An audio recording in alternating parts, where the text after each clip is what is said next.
Hi hello all welcome to ஜெஜிடி blossom. So இன்றைக்கி உங்களோட என்ன ஷேர் பண்ண போகிறேன் அப்படின்னா ஹோம்மேடு ஹேர் ஆயில் பற்றி தான் உங்களோட நான் ஷேர் பண்ண போகிறேன். ஸோ நான் எப்பயுமே இப்படி தான் ஆயில் மேக் பண்ணி யூஸ் பண்ணுவேன். ஸோ நிறைய இன்க்ரீடியன்ட்ஸ் போடுவேன். பட் இப்போ எனக்கு ஸ்டாக்கில் இருக்கிறது இதுதான்.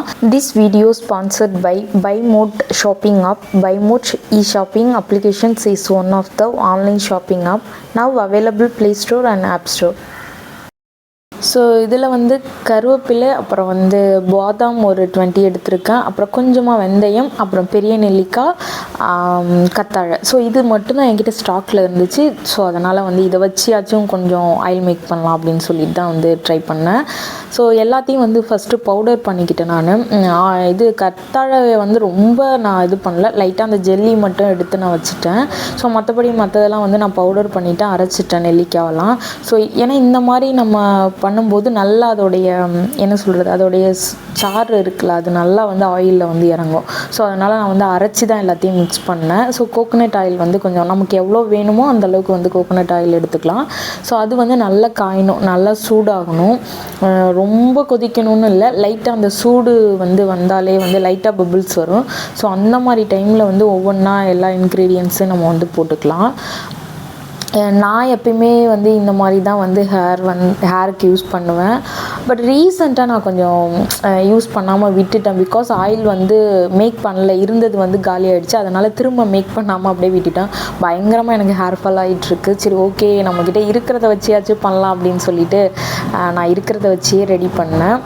இப்போதைக்கு இதுதான் நான் யூஸ் பண்ணிகிட்ருக்கேன். எப்படின்னா நான் ஆயில் அப்ளை பண்ணிவிட்டு ஒரு 1 hour வச்சுட்டு ஹேர் வாஷ் பண்ணிடுவேன். அப்படி இல்லைன்னா ஓவர் நைட் விட்டுட்டு ஹேர் வாஷ் பண்ணுவேன். ஸோ கண்டிப்பாக ஹேர் க்ரோத் இருக்கும். நான் ஆல்ரெடி நிறைய ட்ரை பண்ணியிருக்கேன். ஸோ கண்டிப்பாக நீங்களும் ட்ரை பண்ணுங்கள். எல்லா இன்க்ரீடியண்ட்டும் வேணும் அப்படின்லாம் இல்லை, நம்மக்கிட்ட என்ன அவைலபிளில் இருக்கோ அதை வச்சு நம்ம யூஸ் பண்ணலாம். ஸோ நான் யூஸ் பண்ணியிருக்கிறது எல்லாமே ஹேர் க்ரோத்துக்கு ரொம்ப இம்பார்ட்டண்ட்டான ஒன்று தான்.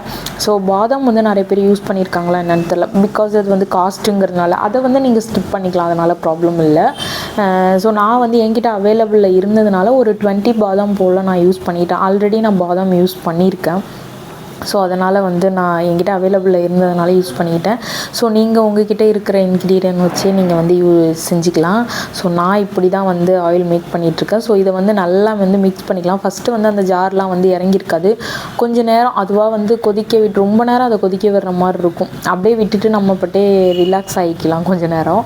ஸோ அந்த டைமில் அது நல்ல ஜார் இறங்கி அந்த நுரை மாதிரி இருக்கும். அதெல்லாம் இப்போது நுரெல்லாம் கொஞ்சம் காமாக இருக்கும். நுரை இருக்கா இல்லாமல் கொஞ்சம் காமாக, கலர்லாம் சேஞ்ச் ஆகிருக்கும், ஸ்மெல்லுமே டிஃப்ரெண்ட் நமக்கு கொடுக்கும். ஸோ அப்போவே உங்களுக்கு தெரியும், ஓகே நமக்கு ஆயில் ரெடி ஆகிடுச்சு அப்படின்னு சொல்லிட்டு. ஸோ நான் இப்போ பார்த்தா தெரியும் உங்களுக்கு. ஸோ இதை நல்லா ஃபில்டர் பண்ணி நீங்கள் யூஸ் பண்ணிக்கலாம். ஸோ நான் இப்படி தான் யூஸ் பண்ணுறேன். பட் இதை நீங்கள் டெய்லியும் யூஸ் பண்ணிவிட்டு வெளியிலலாம் போனீங்கன்னா அந்த ஆயில் காய்ச்சின அந்த ஸ்மெல்லு வரும். ஸோ அதனால் நீங்கள் மேபி வீட்டில் இருக்கும்போதே இதை யூஸ் பண்ணிக்கலாம் நீங்கள். ஸோ எஸ், உங்களுக்கு இந்த வீடியோ யூஸ்ஃபுல்லாக இருக்கும்னு நினைக்கிறேன். ஸோ யூஸ்ஃபுல்லாக இருந்ததுன்னா என்னோட சேனலை சப்ஸ்கிரைப் பண்ணிக்கோங்க. நெக்ஸ்ட் இந்த மாதிரி சூப்பரான வீடியோவில் மீட் பண்ணுறேன். பாய்.